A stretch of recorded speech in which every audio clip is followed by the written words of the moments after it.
Vous avez certainement déjà entendu parler de Pauvres créatures, un film acclamé par la critique en 2024, avec dans les rôles principaux Emma Stone et Willem Dafoe. Un film qui a eu un Lion d'Or, 2 Golden Globes, 4 Oscars et sans compter les multiples différences au BAFTA. Il s'agit d'un film fantastique, je dirais même fantasmagorique, et qu'on l'ait vu ou non, on peut constater à travers l'affiche ou les images vues dans les bandes annonces qu'il est quand même assez barré, que c'est un film assez loufoque. Et encore, je pèse mes mots. Mais ce que vous ignorez peut-être, c'est que ce film est lié à la Grèce.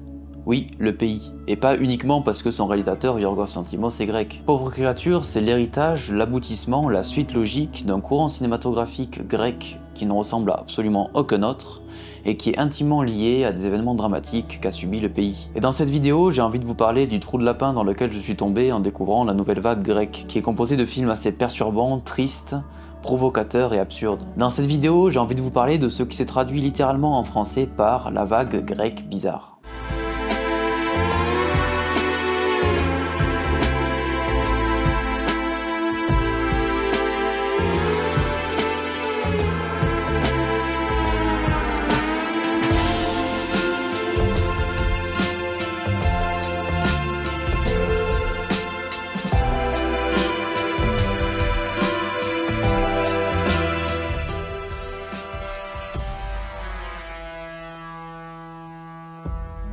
On va adopter ensemble un cheminement qui est semblable au mien quand j'ai découvert ce cinéma et tout ce qu'il cache. Avant de parler du pourquoi, parce que croyez-moi, vous allez avoir besoin d'explications, on va se concentrer sur ce qui nous intéresse le plus en tant que cinéphiles, les films. Mais alors, qu'est-ce qui fait l'essence, la singularité de tous ces films de cette nouvelle vague grecque ?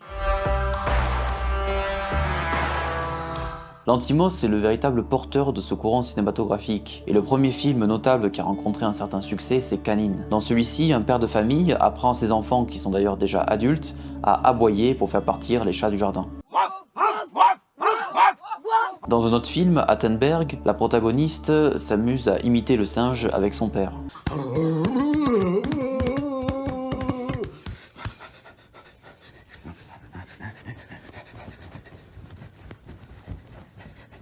Dans The Eternal Return of Antonis Paraskevas, un célèbre présentateur télé décide du jour au lendemain d'aller dormir nu dans la forêt.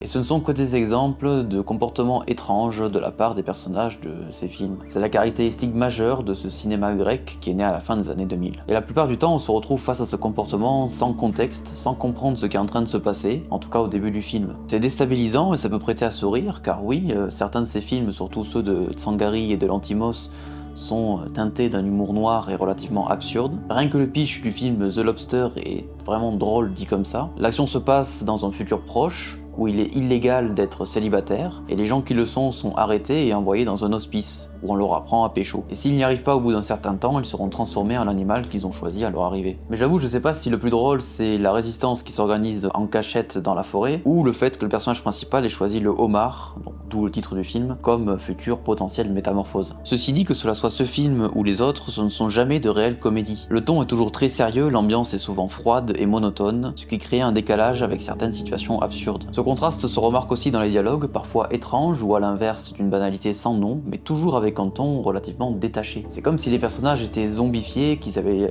perdu une sorte de flamme en eux qui les rendait vivants. On a l'impression qu'ils sont atteints d'une maladie et qu'en fonction des films, on se situe à un stade différent de celle-ci. You were right after all. The children are much better off here. I was even thinking we might take them to the beach house for a few days. A little fresh air and a change of scenery might do us all good. Do you know what I've been craving? Mashed potato. Why don't you make some tomorrow? Que ce soit la communication, les émotions ou les rapports sociaux, on a l'impression que ces personnages s'en éloignent plus ou moins. Ils sont de plus en plus inadaptés à la civilisation et s'en isolent physiquement et mentalement. Ils se déshumanisent peu à peu, deviennent des freaks, des humains cassés. Ils mettent de côté leurs valeurs et perdent le sens de la moralité. Et c'est surtout le cas en ce qui concerne le sexe. Il y a deux cas de figure. On observe parfois des personnes qui ne savent tout simplement pas faire, car comme je l'ai déjà dit, ils se détachent des relations humaines les plus simples. Cependant, ce qui revient le plus souvent dans ces films, ce sont des hommes et des femmes qui ont des pratiques sexuelles déviantes, voire carrément illégales. sexuelle. Que cela soit le premier ou le second cas de figure, il y a littéralement aucune scène de sexe agréable à voir dans ces films. En fait, les réalisateurs, ils font littéralement de l'anti-érotisme lorsqu'il s'agit d'aborder la sexualité. On constate alors que ces personnages transgressent leur propre humanité, ils se dirigent vers une certaine forme de bestialité, de primitivité, ils deviennent, ou plutôt redeviennent, des animaux. Et c'est assez flagrant, que ça soit volontairement ou non, ils ne sont pas en train de perdre quelque chose, mais plutôt de changer, de se métamorphoser. Il y a un rapport à l'animalité presque obsessionnel dans tous ces films. De plus, presque par réflexe ou par manque, certains d'entre eux essayent de retrouver ces fameux rapports sociaux, ces fameuses émotions, ou de les connaître s'ils ne les ont jamais connus. Car oui, parmi ces personnages, il y a aussi des jeunes qui ont hérité de cette forme de bestialité de leurs parents. Oui, mais moi, je vais seule parler l'amour peine. Oui, mais moi, je vais seule à la Il y en a qui cherchent l'amour ou une certaine forme de lien avec les autres, et donc ils essayent maladroitement de reproduire ou de refaire des scènes du quotidien, des scènes de vie normales. Et pour certains, cela devient carrément une obsession, un besoin, ce qui les pousse à commettre des actes dévastateurs. L'exemple le plus frappant, selon moi, est dans le film Pity, qui, comme son nom l'évoque, a un protagoniste père de famille qui devient accro à la pitié qu'il procure aux autres. Cela commence à la mort de sa femme, ses voisins l'aident et compatissent, mais peu à peu, cela s'estompe et finit par disparaître. Il commence donc à inventer d'autres événements tragiques pour que cela recommence, qu'ils aient à nouveau pitié de lui, et cela va de plus en plus loin jusqu'à arriver à commettre des actes absolument atroces et irrémédiables. Il y a des cas de figure similaires dans le film Alps, dans lequel certaines personnes en remplacent d'autres qui sont décédés pour aider les proches à faire leur deuil, ou encore dans Suntan avec un quadragénaire qui essaye de vivre au rythme d'un groupe de jeunes fêtards en vacances, de retrouver sa jeunesse. Tous ces personnages essayent de retrouver quelque chose qui a disparu, mais cette tâche est tout bonnement impossible. Que cela vienne d'eux ou des autres, il y a eu un changement, et celui-ci est irrévocable. Alors là, j'avoue qu'on arrive à un point de la vidéo où je me suis un peu éloigné du cinéma, où j'ai parlé plus de choses qui sont de l'ordre du récit, mais qu'en est-il alors de la forme de ces films ?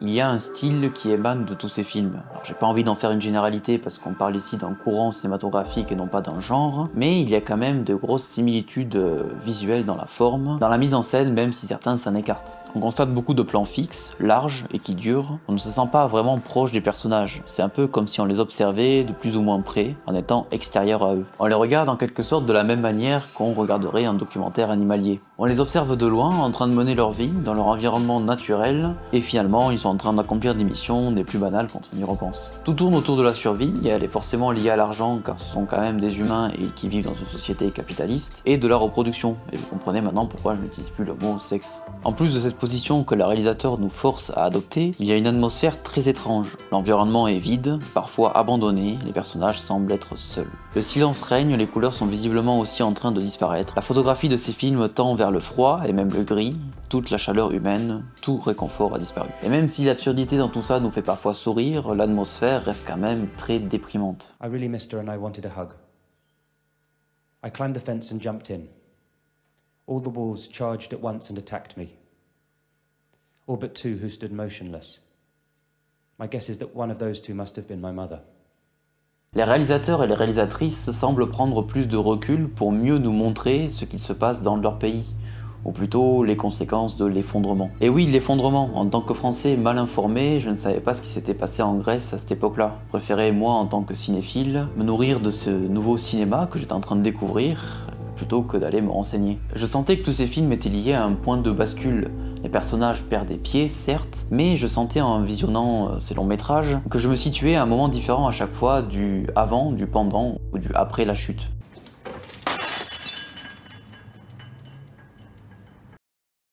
L'impression parfois même de regarder un film post-apocalyptique. Tout à l'heure j'ai parlé de maladies imaginaires qui transformeraient les gens en animaux, mais maintenant je parle de la cause de tout ça.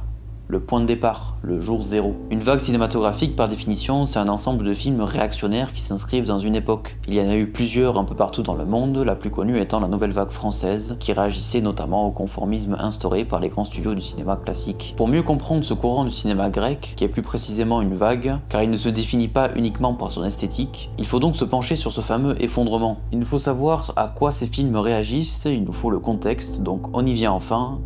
Il s'est passé quoi en Grèce en 2008 ? Et avant d'en parler, je tiens à préciser que je suis ni économiste ni historien et que je vais tenter tant bien que mal de vulgariser les faits. son gouvernement a été admis dans la zone euro parce qu'il a menti sur les critères d'éligibilité. Ce qui s'est passé ensuite, c'est que d'autres pays ont prêté de l'argent en quelque sorte à la Grèce pour l'aider à redresser son économie, ne sachant pas à quel point elle était déjà endettée. En 2008, il y a eu une crise économique mondiale appelée la Grande Récession. Cela a impacté tous les pays, les plus touchés étant la Hongrie, le Portugal et l'Espagne. Comme tous les autres, la Grèce a été affaiblie d'un point de vue économique, et à partir de là, ça va être un cercle vicieux. Les vrais chiffres vont être dévoilés, il va y avoir d'autres prêts, les gouvernements vont se succéder et adopter des mesures radicales. Bref, ça va devenir le gros bordel, surtout de 2008 à 2018, le pays va véritablement sombrer. C'était une ville très belle, multiculturelle, ce qui était rare en Grèce.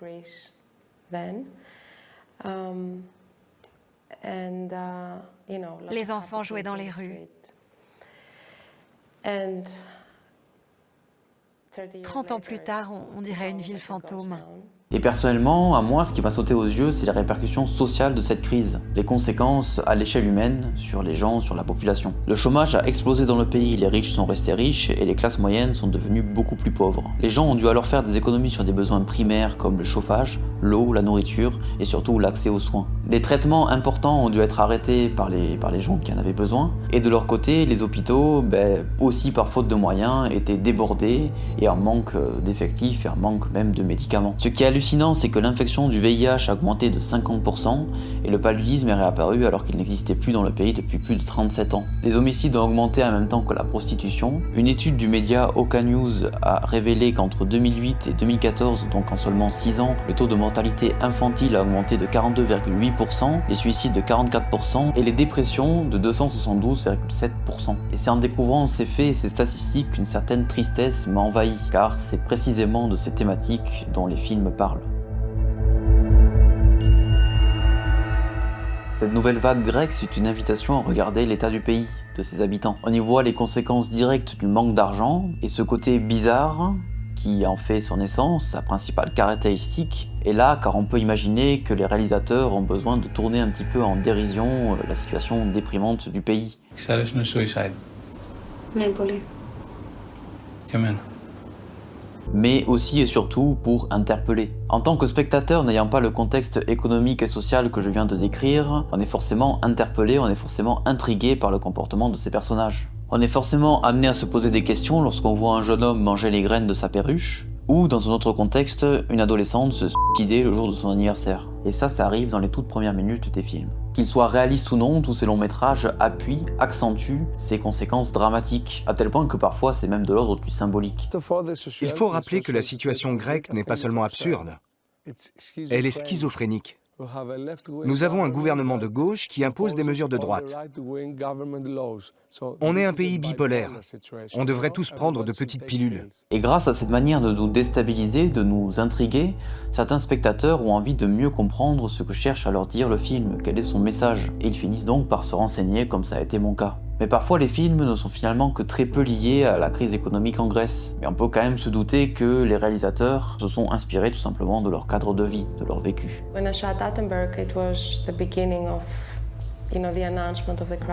Je tournais à Attenberg quand les débuts de la crise se sont fait sentir et que tous ces rêves de modernité se sont effondrés. Et au-delà de ça, certains auteurs de cette nouvelle vague semblent avoir lié cet effondrement à un principe plus métaphysique, celui de l'éternel retour. Ce concept est très ancien et a été repris par plusieurs penseurs, notamment Nietzsche. Il se définit par le fait que l'histoire du monde fonctionne de manière cyclique, que l'effondrement d'une population, par exemple, est inévitable, et que la renaissance suite à ça a forcément lieu. D'où nos personnages grecs qui retournent à une certaine forme de primalité pendant que leur monde s'écroule.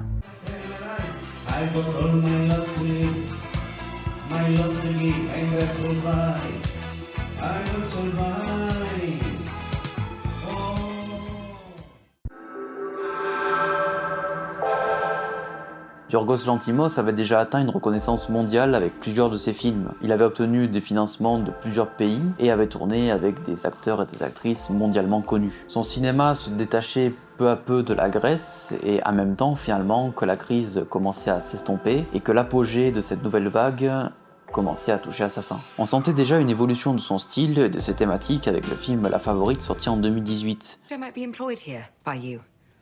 as something. A monster for the children to play with, perhaps.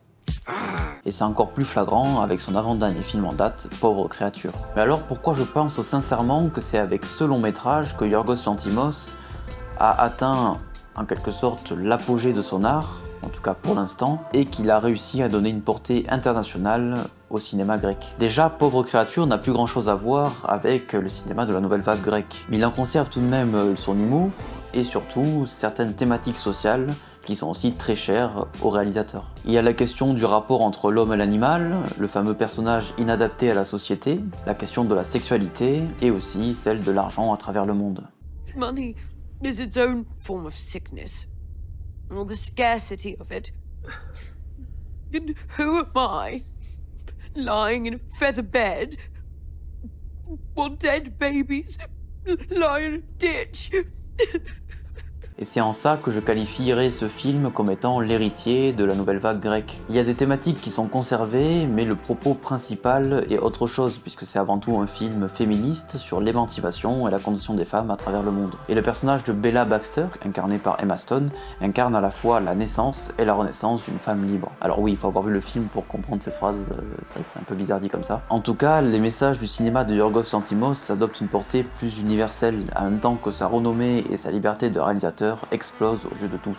Et si on pousse un peu plus l'analyse de cette évolution, les cinéphiles qui vont découvrir Lanthimos à travers Pauvre créature vont peut-être ensuite aller s'intéresser au reste de sa filmographie, et peut-être même au reste du cinéma bizarre grec, qui reflète, comme je l'ai dit, les souffrances du pays.